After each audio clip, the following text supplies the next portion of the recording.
Welcome to this MIAA playoff matchup between your Rockland Bulldogs and the Tyngsborough Tigers live here on the WRPS YouTube channel. Hello, everyone. My name is Justin Bowman. Alongside me, the Statosaurus Rex himself, Tommy Welch. Tommy, this is very interesting. Rockland has a home playoff game, even though Tyngsborough 7-0 coming into this matchup. Yeah, it's pretty surprising. Overall, I mean, we talked about it before. Maybe it's the strength of schedule, and it brings up a good point.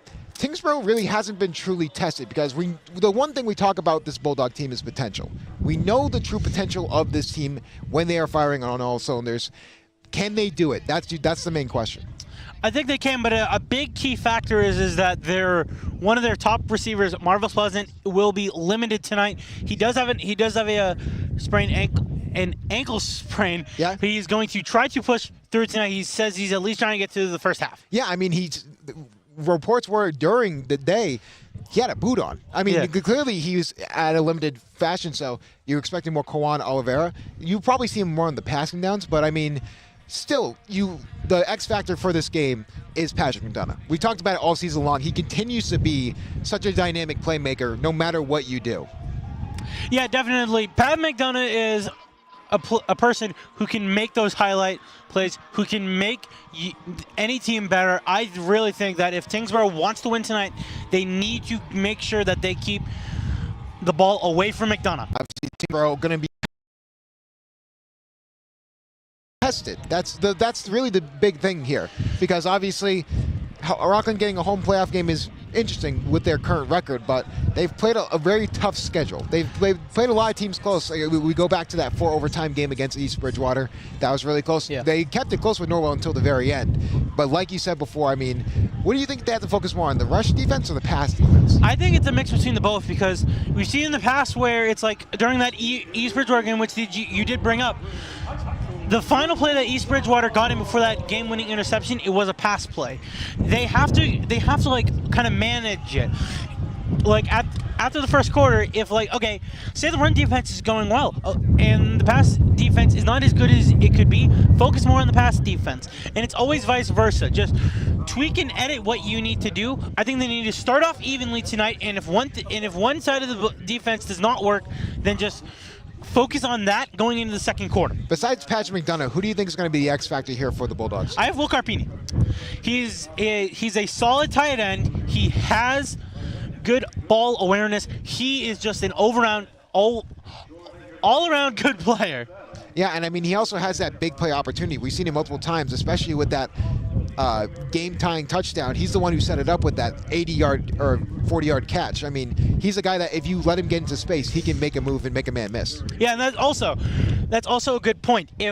I think what Rockland needs to do here tonight is make sure that Carpini, McDonough, and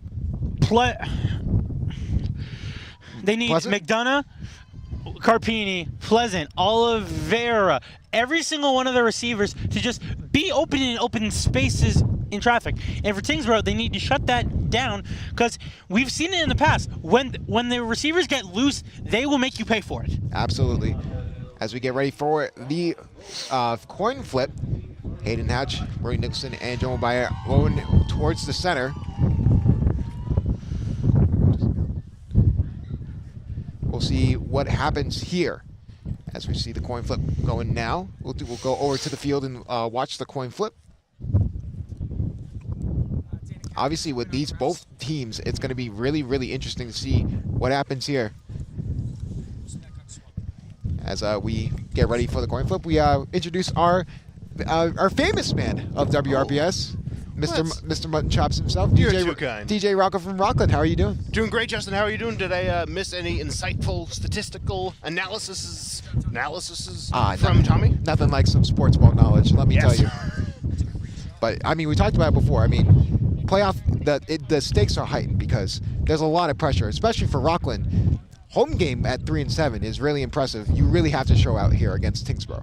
Yeah, and none of us expected to have a home game, so that was a really nice surprise. We found out on Sunday. Shout out to Bika for letting us know. Or actually, I think I told you. Yeah, so shout out to me. Yeah. But shout out to DJ Rocco. This is going to be a really fun game. I'm really looking forward to it. And let the facilities begin. Who do you expect? I wanted the right to term? ask you. Good, one of the two. Good enough. Who do you expect to get off to a hot start first? Would you expect Rockland to do that, or more Tyngsborough? Well, as we know, Rockland can be a little finicky at times, so it's going to be really dependent on who wins the coin toss here, I believe. Yeah, and Rockland did win the coin toss, defer it to the second half. So they will get the ball at half, but they will play defense first as we get ready here for this great matchup here for the playoffs. I mean, we mentioned it before. It's been a very interesting season. The one word we continue to say with this team is potential. We know the true potential of this team, even in their game against Brighton. They really didn't even have to pass that much because of their run game. But like we said before, Marvelous Pleasant is, going to be limited in this game, so we're going to see a lot of Kawan Oliveira. And when he was... Yeah, I noticed Oliveira was doing very well last game, and I believe it's time for the national anthem.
And DJ Rocco, shout out to the band, but I have one more thing to tell you. Oh, Let's play some football. that's what I like to hear. So as we mentioned, Rockland did win, but then deferred to the second half. We saw that during senior night, where they won the toss, but then they received and then couldn't really do anything with the ball. And I think getting that possession at the beginning of the second half is huge. I have to agree. We've seen that in some games come into play even for the other team.